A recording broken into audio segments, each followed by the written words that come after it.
I didn't have a pillow. I didn't have a blanket. I was sleeping literally in a bed with my bedsheet, and the other bedsheet I put on top of mine. My bag was my pillow.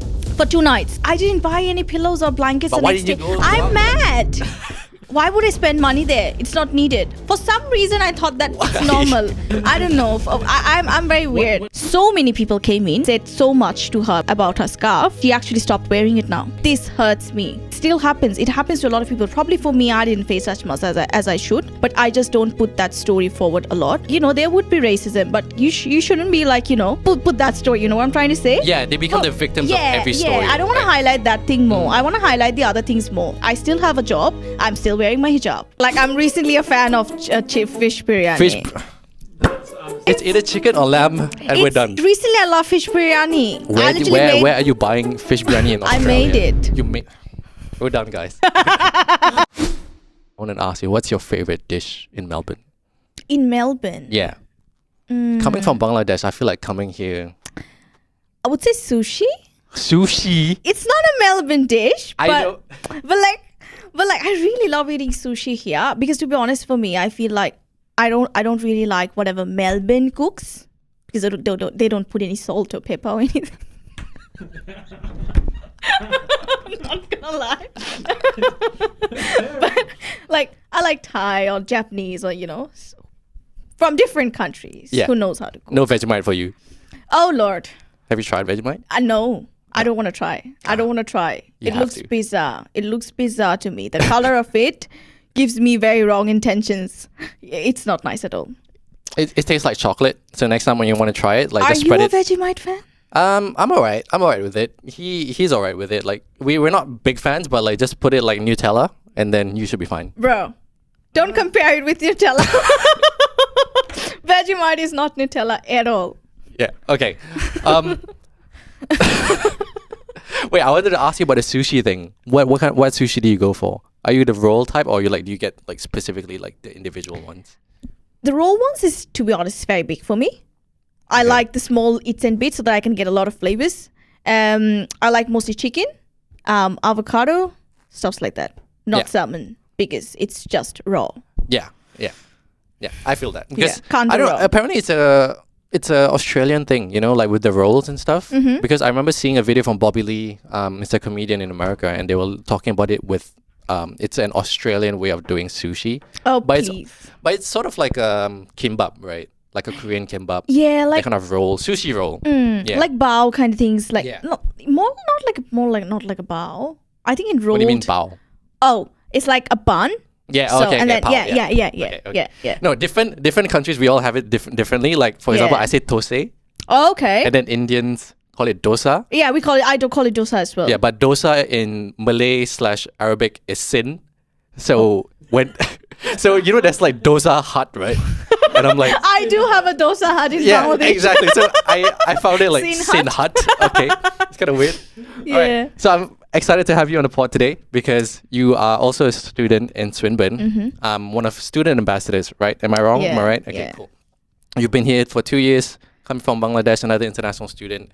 And I love sharing stories from like different international students. That's why I started this podcast, right? I wanted to know more about different people's experience and how our stories can help other people. So share with me a little bit of like your background with how you grew up in Bangladesh, and then slowly why did you decide to come to Swinburne for your degree? For me, well, I grew up in a very normal family in Bangladesh. We're like a good big family, not very big. We're 4 sisters, mother and father. We all live together, very nice and happy, blah blah blah, cozy. We're all very studious. So for me especially, I used to always encourage myself doing very unique things like photography, dancing, whatever. Like I literally did tongue twisters as well. Like whatever is there, I've done everything. Like drawing, painting, I've done everything.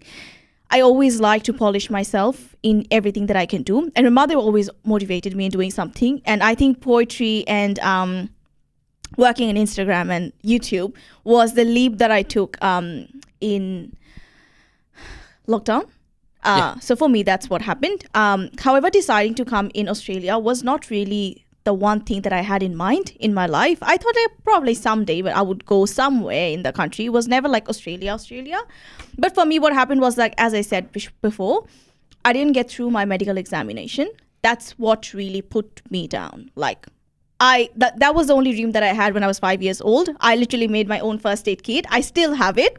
I made it with with play stuffs. Nothing is real. I literally made an injection with cardboard. I still have every bit of it in my box, and it's just a first aid kit. I used to give treatments everybody in the to everybody in the home, and I was like, once I get to make my own when I'm a doctor, I'll place both of it together in front of me. It just seems very weird. Like, I can create a first aid kit anytime. But for me, because I was so young and so into my dreams, for me it felt like I want to reach there. But when I couldn't reach there, I just put my first aid kit in the cupboard, and I still have my first aid kit. Obviously, I would have it now, but like, it's just not the same for me anymore. And that's when I decided, like, I can't live here anymore, where I couldn't do medical, and the only option for me was pharmacist, and I just wanted to go somewhere else and study something. So for me, health science was the option. I got this scholarship, and I felt like this is the time that I take my leap. I'm sorry, what science was it? Health science. Health science. So, what does that entail? So say again. Like, what do you do in that, like, health science? So like, for me in health science, it's more like it's a very vast topic for us to understand, like, what's happening. It's not exactly medical, but it's giving me a lot of knowledge in the medical field. Like, I can actually choose a lot of options. Say I can choose something like physiotherapy or occupational therapy or researcher. Like, I can actually choose it. Like, I can actually choose a lot of things. There are a lot of options still, which I'm not even aware of. Try to say I'm still exploring. Literally, I'm still exploring. That's why when I got into this sleep job that I'm in at the moment, and I was like, there's a sleep scientist as well. Yeah. Like I never knew of that. So I'm still exploring my options. I really want to know what else is there for me. Like, I really want to do it. Like, I really want to do it. I'm very passionate about my work, about my career, about everything that I do. I want to do it. I want to nail it. Yeah, definitely. I definitely want to get to that, the sleeping job after this. Yeah. But tell me, like, what was the process like for you to break the news to your family, like how you wanted to come here, and also, like, once you come here, what was that whole experience like? Because I remember telling my mom that I wanted to come over to Australia to do this, and she just kept quiet. She didn't say a single thing. I had the whole spreadsheet ready, the money, everything was down to the T, but she's just, okay. Oh God. She didn't even say anything. But it's been 2 years, like, everything's good. Yeah. But I want to know what your experience would be like, because I'm from Singapore, and Singapore has a lot of connections with Australia, and we do have a few family members over here in Australia, so it wasn't too bad. I feel like Bangladesh is a bit further as well, so it might have been harder for you. So I want to know what that was like. Well, for my mom, she knew whatever I do, I always tell her. She's the first person to know everything. So my mother already knew where I was going, where am I applying, to be honest. So I applied to a lot of places. To be honest, I was actually going to the Malaysia Swinburne University. Yes. I actually got everything, like all my documents and everything was ready with me. I applied, I passed through the interviews and whatever. I got through everything because it's cheaper. The Malaysian Swinburne, even if you're not on a scholarship or something, even if it's just a waiver, it's still cheaper. Like, I could have afforded it. It would have been a little bit tough, definitely, but we could have still afforded it. But in here, oh Lord, no, you can't afford here. Without a scholarship, you can't afford here. Yeah. Okay, so my mother knew when I was applying, and she knew when I got through. And then my sister knew, but we're 4 sisters, right? So the one who is immediate to me, she, like, for me, I think telling her was the hardest part, more than like my family members, like everybody else, because we are together the whole time. Like, we are the immediate sisters. I felt like breaking that news to her was actually more tough than my parents. Are you the oldest, or? I'm the youngest. Oh Yes.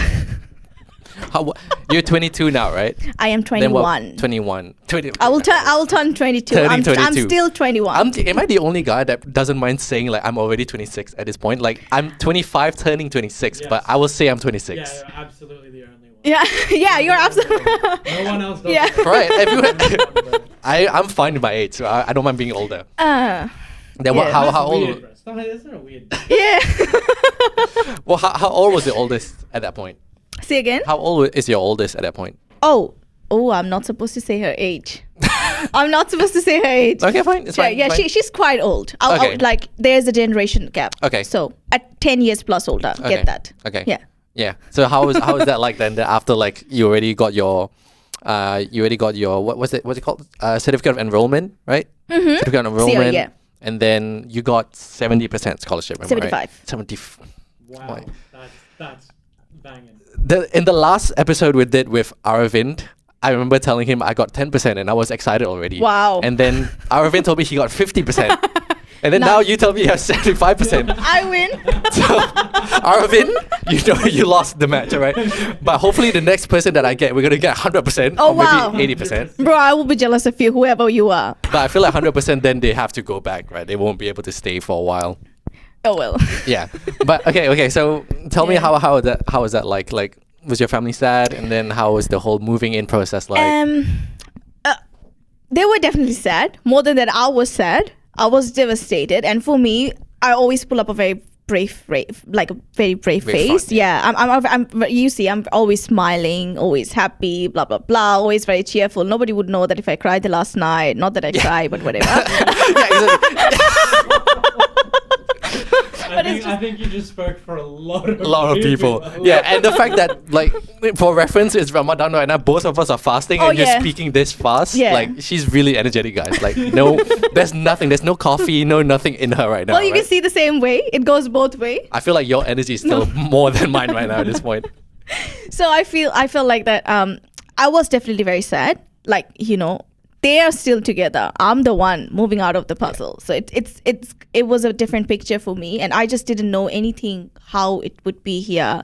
Everybody kept telling me Australia is apparently a very cold country. It would be very cold. There's no summer. Blah blah blah blah blah blah. I came here I came here literally with nothing. Yeah.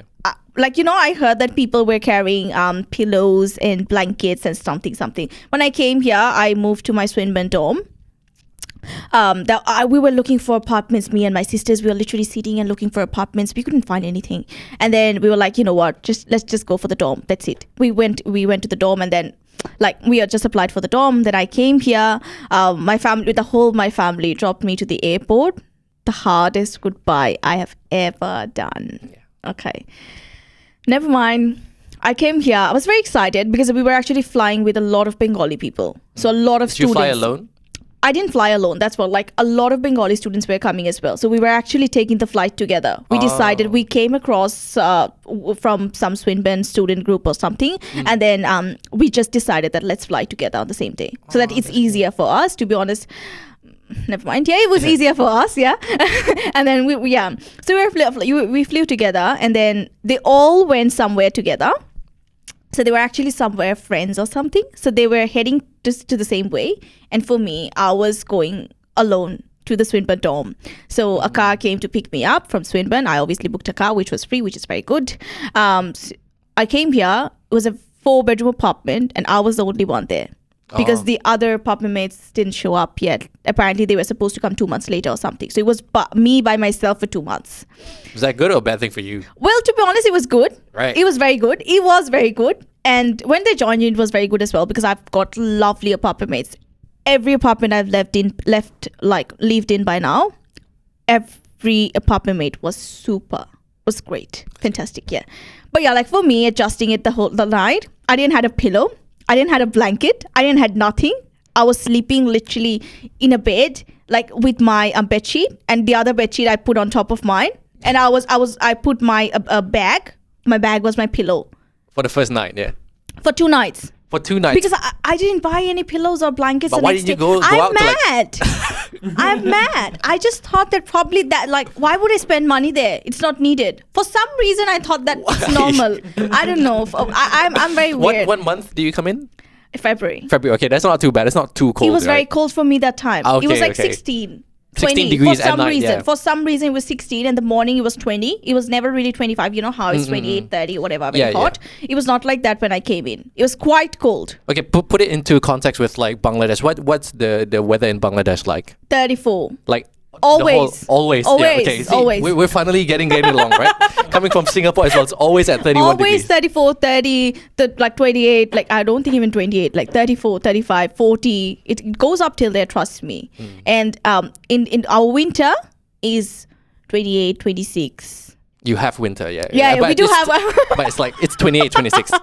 For reference, Singapore doesn't have any seasons at all. Oh, whoa. Right? No seasons at all. We're just summer all the way. 31 is like our golden number. Oh, Just stick wow. at 31.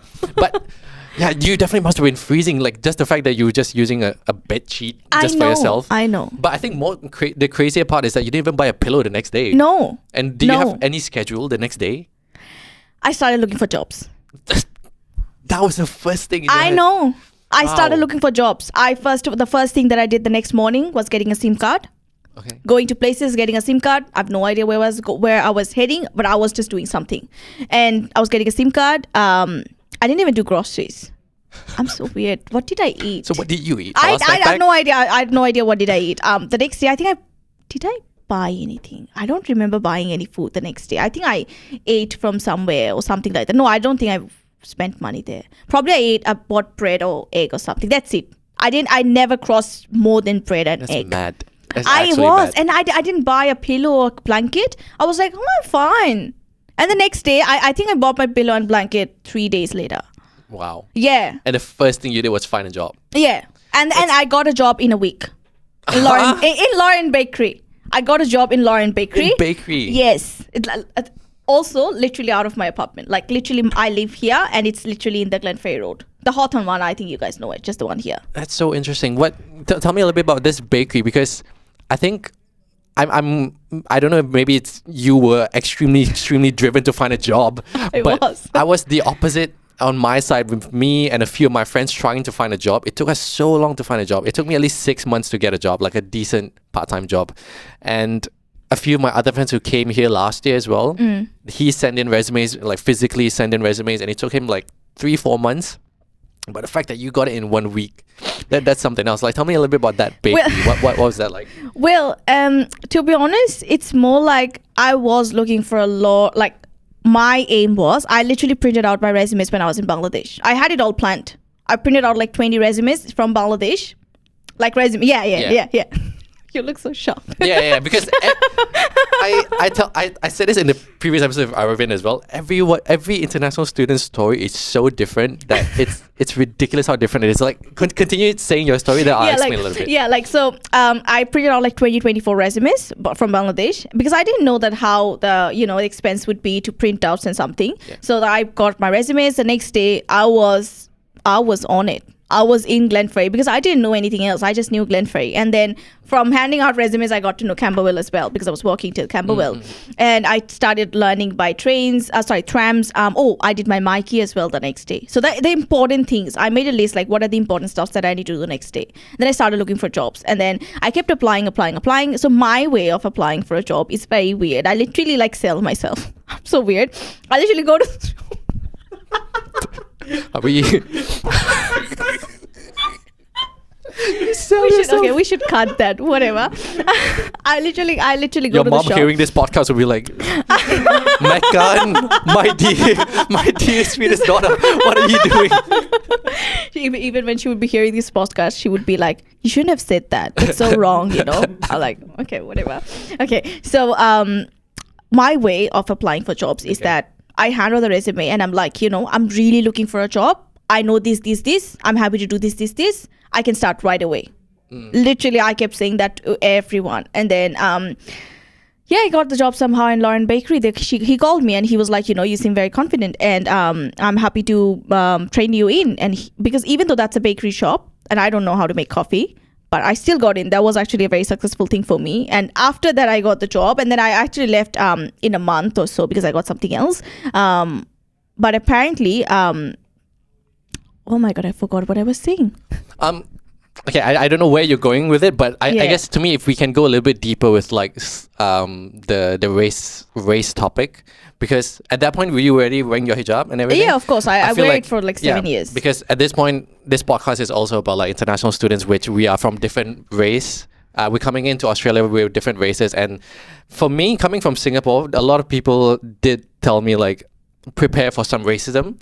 And I feel like you're also breaking this wall down by saying like you found a job, wearing your hijab and everything, going out there and getting a job within a week. You do get it. So Yeah. yeah. Explain a little You bit go more. on, yeah. Yeah. But I feel like I think your confidence shines through, and it's a lot about what you can do, because I don't like putting people in like, I don't like putting myself in that defensive point of view where like, oh, I'm facing racism or I'm facing this, because I definitely put myself in that shoe a little bit where I'm like, oh, because I'm an international student, I don't have a history in this country. That's why I can't find a job. It's harder for me to find a job. But then I realized I was just not putting myself as much out there compared to what you did and my friends did. I'm like, it took me so long to like actually gain the confidence to go out there and like put myself out there, because how I got my job was I asked everyone around my neighborhood about a job, and I got one from a guy that I was working out with. And that was only after I got rejected like a lot of times. And trust me, as much as this podcast seems like I'm confident, like certain things I'm still very shy. And I think your personality shines through more.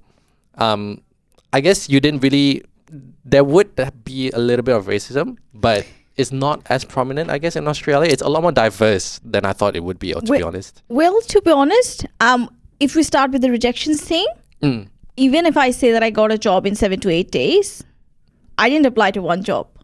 So I did face a lot of rejections as well. So, and the first, like a lot of people, when I was just handing off the resume, they just said, you can't do it. Like, you know, like, oh, I'm sorry, we're not hiring and stuff like that. So I did face a lot of rejections as well. I still face when I apply for jobs. So it's very normal. Like now I'm very comfortable with rejections because I just know that it's a part of your finding a job. I'm just very, like, whatever I'm doing, I just make it a process and I just don't let it affect me. That's all. Because otherwise I would be just distracted and sit in my house. That's it. However, if you were asking about racism, oh well, I think I faced something in Laurent as well. There was something from a customer, you know, people just can't accept. A lot of people just can't accept. Even one of my jobs, I'm not going to say which job, there was a job.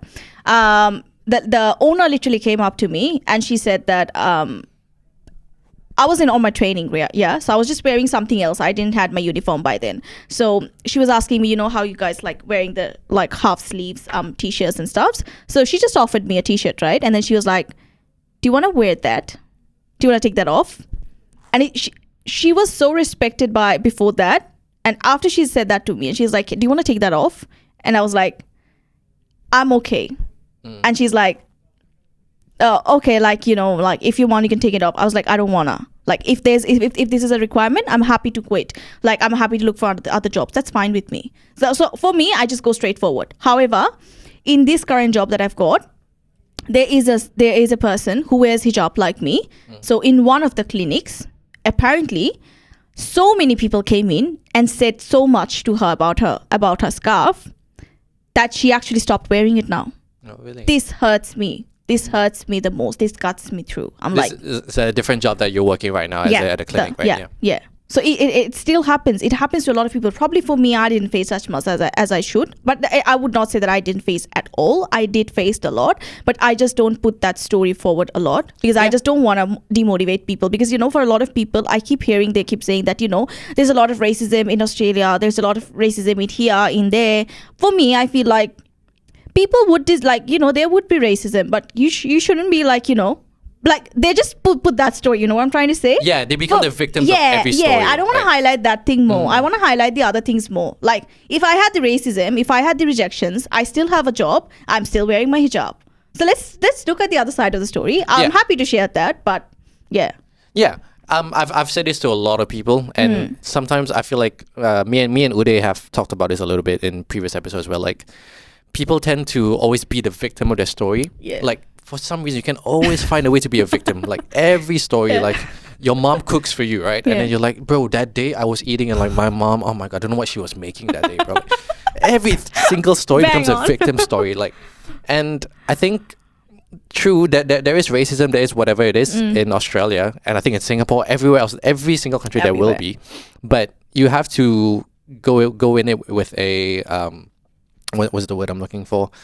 Like a smile.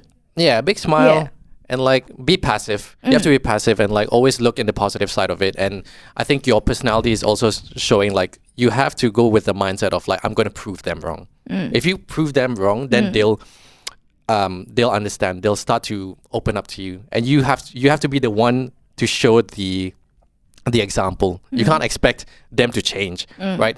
For example, right now I'm fasting at work as well. I don't tell people like I'm fasting, like, can you give me a break? Yeah, you know, exactly. I don't say anything. I just work as hard as I can. And after a year of working now, everybody at work is like, oh, you're fasting, right? Like, do you wanna take a break? Like, do you wanna do this? And I'm like, I'm fine. Like, Yeah. it's fine. Exactly. That's what you want. Exactly. Yeah, exactly. And it's you have to start with being the example. You know, that's what I've learned. I think going to the next part of it, I wanted to ask, what was the cultural difference like for you? Because I remember coming into Australia being like, I lived in the city at first for 2 weeks. And I'm like, where are all the Australians? Because all I see is Indians? international students, Indians, Lebanese. I'm like, I don't see any Australians. And True. it's so weird to see.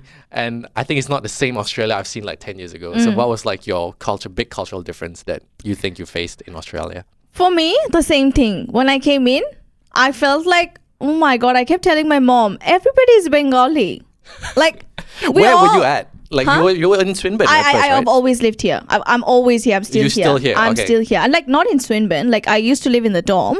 Now I don't live in the dorm anymore, but I'm still in the neighborhood. Like Okay. I'm still at like a 5 minutes walk. I'm not going to live here. I'm not going to leave this Leave place. this area, Yeah. okay. Yeah. But as I was saying, when I came in, the Swinburne is filled with Bengali students. Yes. Like people, not even like Bengali students like Kolkata or something, from Bangladesh, I mean. Like everybody from there. And like a lot of Indians, a lot of Bengalis. And that's it. Yeah. That's I came across. I just came across these two bunch. And I was like, is there anybody else? Like it's all us. And then obviously, and then you came across then I came across a lot of Vietnamese people. Yeah. And then Japanese, more Vietnamese to be honest. One of my apartment mates was Vietnamese as well. Yeah. So, you know, we learned about a lot of different cultures as well, because we the apartment that I was living in the first time, it was me, so I'm from Bangladesh, two of them were from Thailand, and one of them was from Vietnam. So we used to like, you know, if I'm cooking something, my flavor and their flavors were so different. So we Yeah. used to actually share the food culture together. Yeah. The Vietnamese one used to make matcha tea for me.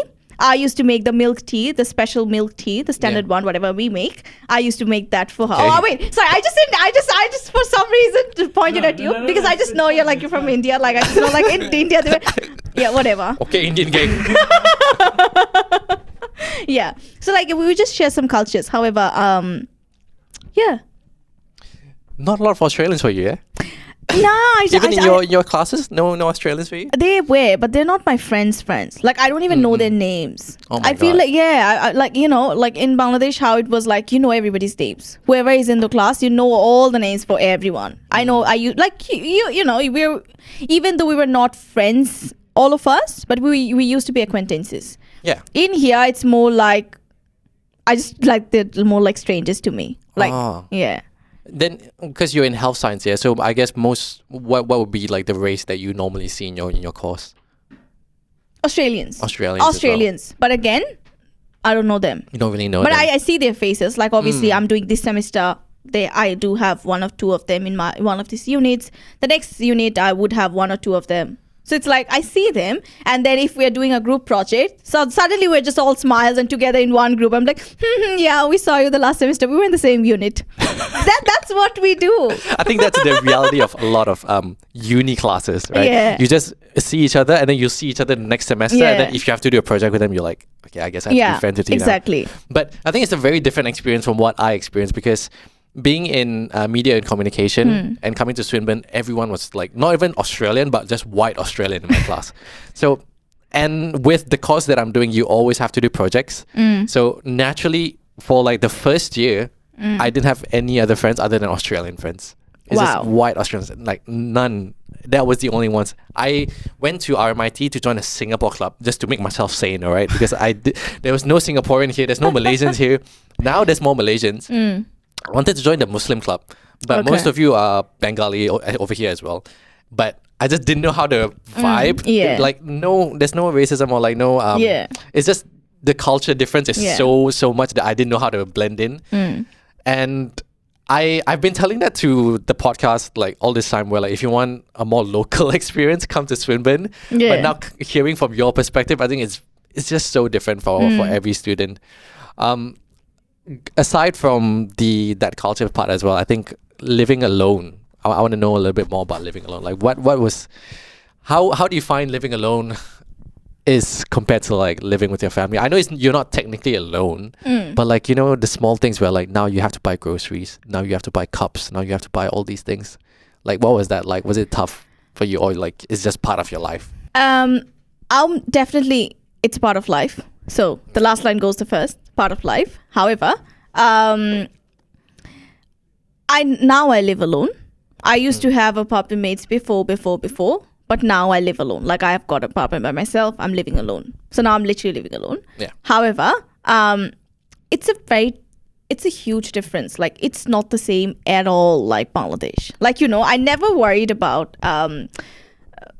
groceries, paying the bills, rents, whatever, my home, whatever, like nothing at all. What I was doing was just working, studying. That's it. Like, I was always into those stuffs. And yes, I was still earning in Bangladesh. I was still earning, but the earning was like the money I was not paying rent with that, or I was not paying groceries with that. Probably I was going out with my friends to eat, or probably I was buying gifts for the family members who had birthdays and stuffs, It was more like that. And now in here, it's more like budgeting. So now I'm literally budgeting. Like, I know when to buy bread. No, this month I cannot afford cucumber. It's stuff like that. Yeah, I get that. I think the transition is so much that it's like, I remember coming in, and recently I have to buy like a new bed frame because the floor was getting wet from like winter nights. So the small things, but like I think I just want to lean towards gratitude, where like our families did so much for us that we didn't think about, like them buying us blankets, towels, cups.